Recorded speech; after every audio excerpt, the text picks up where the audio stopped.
ఆకాశవాణి ప్రాంతీయ వార్తలు చదువుతున్నది డివి సత్యనారాయణ. ముఖ్య అంశాలు: పోలవరం నిర్వాసితులను అన్ని విధాలా ఆదుకుంటామని ముఖ్యమంత్రి నారా చంద్రబాబు నాయుడు స్పష్టం చేశారు. బాపట్ల జిల్లా సూర్యలంక బీచ్ అభివృద్ధికి కేంద్ర ప్రభుత్వం 97.52 కోట్ల రూపాయలను విడుదల చేసింది. వికసిత్ భారత్ లక్ష్యాలను దృష్టిలో పెట్టుకుని ముఖ్యమంత్రి విజన్ 2047ను రూపొందించారని మంత్రి పి నారాయణ తెలిపారు. ప్రధానమంత్రి నరేంద్ర మోదీ మన్ కీ బాత్ మనసులోని మాట కార్యక్రమం 120వ సంచిక ఈ ఆదివారం ప్రసారం కానుంది. వార్తల వివరాలు: పోలవరం నిర్వాసితులను అన్ని విధాలా ఆదుకుంటామని ముఖ్యమంత్రి నారా చంద్రబాబు నాయుడు స్పష్టం చేశారు. ఈరోజు ముఖ్యమంత్రి పోలవరం ప్రాజెక్టు పనులను పరిశీలించారు. ఈ సందర్భంగా నిర్వాసితులను ఉద్దేశించి ముఖ్యమంత్రి మాట్లాడుతూ, ప్రాజెక్టును త్వరలో పూర్తి చేసి ప్రతి ఒక్కరికి న్యాయం జరిగేలా చర్యలు తీసుకుంటున్నామని తెలిపారు. నిర్వాసితులందరికీ న్యాయం జరిగిన తరువాతే ప్రాజెక్టు నీటిని విడుదల చేస్తామన్నారు. పేదవాళ్లకు న్యాయం జరిగి పునరావాసం కల్పించే దిశగా R&R ప్యాకేజ్ ప్రవేశపెట్టామని తెలియజేశారు. రైతాంగాన్ని అన్ని విధాలా ఆదుకోవాలని ప్రభుత్వం లక్ష్యంగా పెట్టుకుందన్నారు. 2027 డిసెంబర్ నాటికి ప్రాజెక్టు పూర్తి చేయాలనే సంకల్పంతో పనులు చేపట్టామని ముఖ్యమంత్రి మాట్లాడుతూ, ఏదేమైనా ఒకటే హామీ ఇస్తున్నా, 2027కి పునరావాసం పూర్తి చేయాలని ఒక సంకల్పంతో ముందుకు పోతున్నాం. కానీ వీలైతే ప్రాజెక్టు నీళ్లు వదిలిపెట్టే ముందే మీ అందరికీ పునరావాసం ఇచ్చి తర్వాత ప్రాజెక్టు నీళ్లు వదిలిపెడతామని చెప్పి కూడా నేను మీకు తెలియజేస్తున్నా. అందుకనే ఒక టార్గెట్ పెట్టుకొని 2027 డిసెంబర్కి ప్రాజెక్టు పూర్తి అయ్యుంటే 2026 డిసెంబర్కి మీ అందరికీ పునరావాసం కల్పించే కార్యక్రమానికి శ్రీకారం చుట్టమని ఆఫీసర్లందరినీ కోరుతున్నా. అనంతరం ముఖ్యమంత్రి పోలవరం ప్రాజెక్టు పురోగతిపై ఉన్నత స్థాయి సమీక్ష నిర్వహించారు.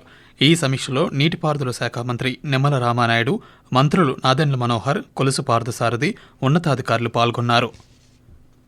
బాపట్ల జిల్లా సూర్యలంక బీచ్ అభివృద్ధికి కేంద్ర ప్రభుత్వం 97.52 కోట్ల రూపాయలను విడుదల చేసింది.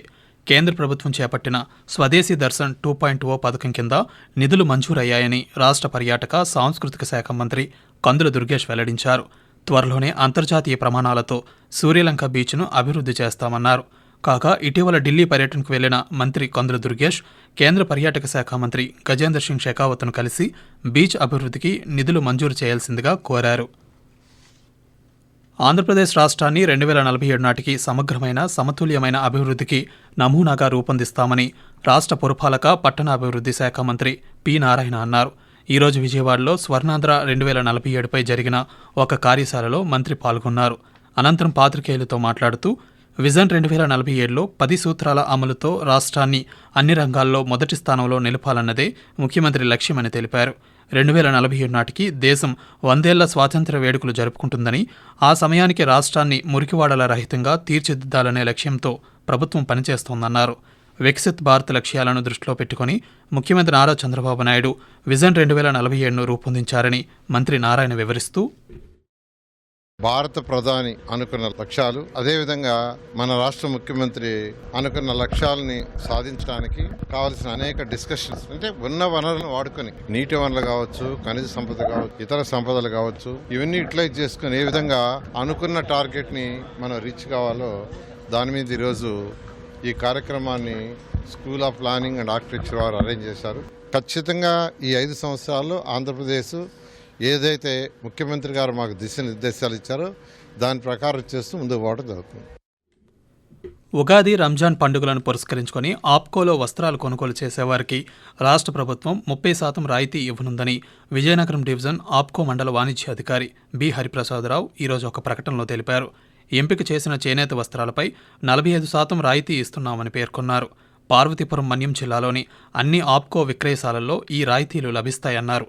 జిల్లా ప్రజలందరూ ఆప్కో విక్రయశాలలను సందర్శించి తమకు కావలసిన వెంకటగిరి, మాధవరం, రాజమహేంద్రవరం, బందర్, చీరాల, ఉప్పాడ చీరలు మొదలగు వస్త్రాలను కొనుగోలు చేసి చేనేత వస్త్ర పరిశ్రమను ప్రోత్సహించాలని కోరారు.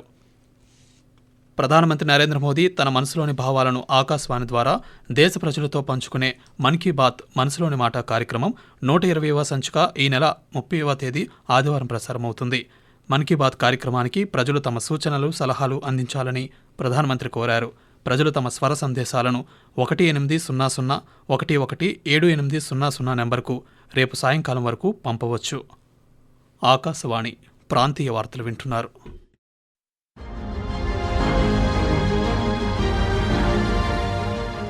Animation, cinema, gaming, comics, advertising వంటి సృజనాత్మక రంగాలలో యువత నైపుణ్యాలను అంతర్జాతీయ వేదికపై నిలిపేందుకు రూపొందించిన world audio visual entertainment summit waves సదస్సు ముంబై వేదికగా మే 1వ తేదీ నుంచి ప్రారంభం కానుంది. దీనిపై మరింత సమాచారం కోసం wavesindia.org వెబ్సైట్ ను సందర్శించండి. రాష్ట్ర ప్రభుత్వం అత్యంత ప్రతిష్టాత్మకంగా చేపట్టిన రీసర్వే ప్రక్రియ చట్టపరమైన సూత్రాలకి కట్టుబడి నిర్వహించాలని డాక్టర్ బిఆర్ అంబేద్కర్ కోనసీమ జిల్లా సంయుక్త కలెక్టర్ టి నిశాంతి తహసీల్దార్లు, ఉప తహసీల్దార్లు, సర్వేయర్లు, వీఆర్ఓలకు పిలుపునిచ్చారు. జిల్లాలోని 3 డివిజన్లకు చెందిన అధికారులకు అమలాపురం కలెక్టరేట్లో ఈరోజు రీసర్వేపై శిక్షణా కార్యక్రమం నిర్వహించారు. ఈ సందర్భంగా మాట్లాడుతూ పైలట్ కార్యక్రమం దాదాపుగా పూర్తి కావస్తుందని, 2వ దశలో ప్రతి మండలంలో 2 గ్రామాలను ఎంపిక చేసి సర్వే నిర్వహించాలని ఆమె సూచించారు. ఈ శిక్షణలో పైలట్ గ్రామాలలో క్షేత్రస్థాయిలో ఉత్పన్నమైన సమస్యల దిద్దుబాటు, Webland, mobile application data entry తదితర అంశాలపై శిక్షణ ద్వారా అవగాహన కల్పించారు. రీసర్వే ఉద్దేశాన్ని భూ యజమానులకు తెలియజేయాలని, గతంలో జరిగిన తప్పులను సరిదిద్దుకుంటూ రీసర్వే కార్యకలాపాలను సజావుగా నిర్వహించాలని జాయింట్ కలెక్టర్ అధికారులను ఆదేశించారు.